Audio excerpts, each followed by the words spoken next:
Illinois faces some big challenges. Today, we're about to hear a truly honest analysis of the problems we face. Equally as important, you'll also hear an in-depth discussion of some practical solutions. This is your radio source for stories, the insight, and the answers you won't hear anywhere else.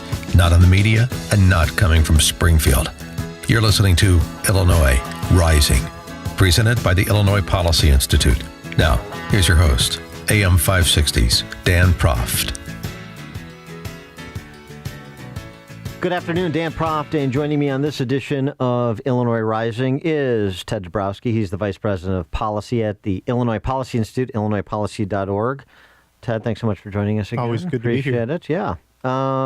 A very impactful week, as is often the case, all kinds of news, since it's Chicago, mostly bad. Among the bad news events, Fitch rating agency downgraded Chicago's credit to BBB-, which is just one step above junk. This on the heels of an Illinois State Supreme Court ruling that essentially eliminated a baby step on the road to pension reform at the city level.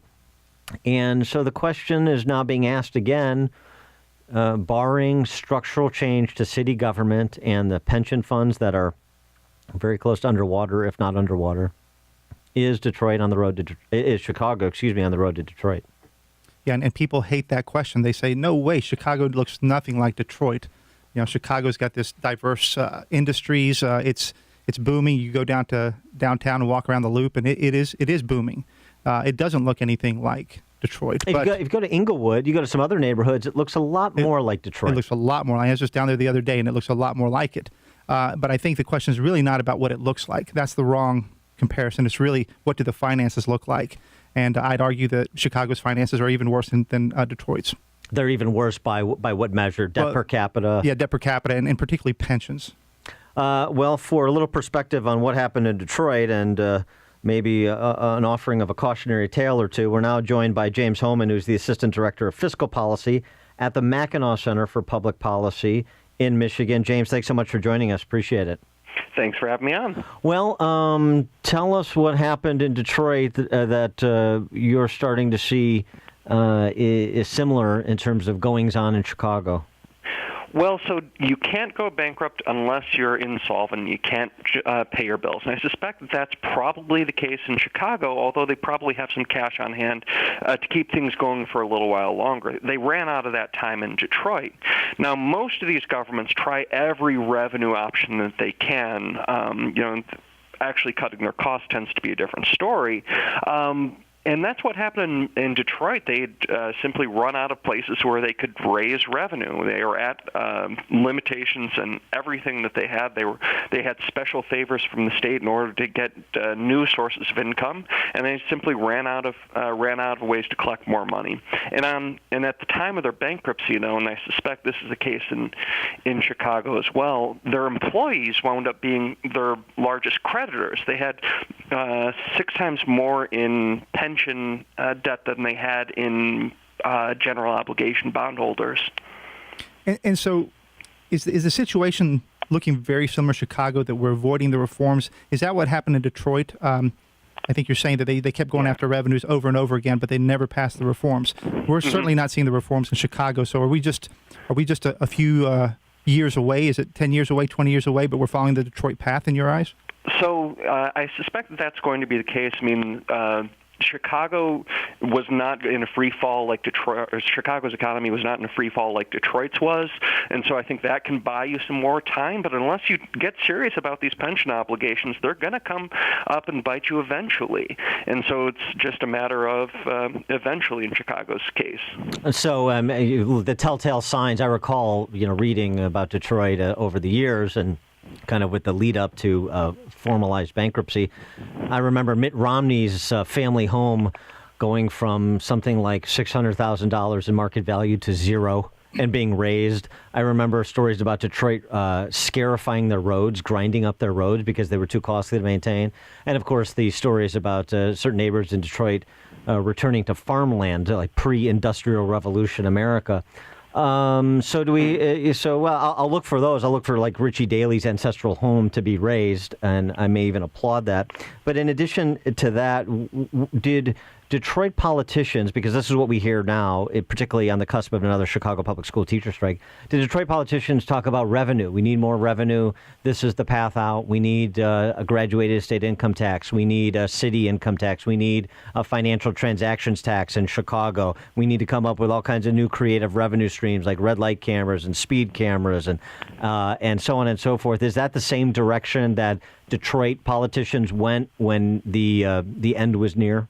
So Detroit wound up getting most of what it wanted. Again, it got special rules for the income tax. It got they're the only city in Michigan that has a utilities tax. They have casinos, and they certainly tax them, and that's the most consistent source of revenue that the city has right now. But the city politicians wound up blaming the state for everything instead of trying to write their own. That sounds familiar. Yes, that sounds very familiar. And they had a little bit of the things that we have these constitutional revenue sharing policies here in Michigan, and we distribute money to local governments from their sales tax based on how many people you have. And well, Detroit didn't have as many people as it used to, so those numbers kept going down. Hey, James, when I went to Detroit right after the bankruptcy announcement, I wanted to see with my own eyes. I'd never been there before, and it was amazing to say the least. But I also met some important leaders, and I got a lot of lessons learned. They told us what they learned in Detroit through that crisis, and the biggest one that I took away was that Detroit never really respected its taxpayers, and once the tax base left, it was over. What kind of message should we take away from that for Chicago? Yeah, so you do have to respect your taxpayers. I mean, that's clear, but you also have to respect your own services. Detroit, on paper, provides so many services towards its residents, and very few of them are performed well. Things are improving in Detroit in this regard, but they've still been unable to do things like basic trash collection or responding to fires. Now, fires, that's a situation that I hope you never have to deal with in Chicago, of all these places moving out and they just have empty homes, they get gutted, and then they get burned to the ground, and that's a problem. And if you start seeing that, then it's really a sign that Chicago's heading in the wrong direction. Well, and I mean, in terms of the flight, that to me is a really powerful indicator. And Chicago's population is at 1920 levels. Last year, Cook County was the county that saw the most out-migration of any county in the country. And I wonder how precipitous was the population drop in Detroit for, say, the decade leading up to bankruptcy? So the region itself was pretty consistent at around 5 million people since 1990. I mean, it had been growing before that, but it's been pretty consistent at 5 million people since then. But the city of Detroit itself went from having roughly 1 million people to less than 700,000.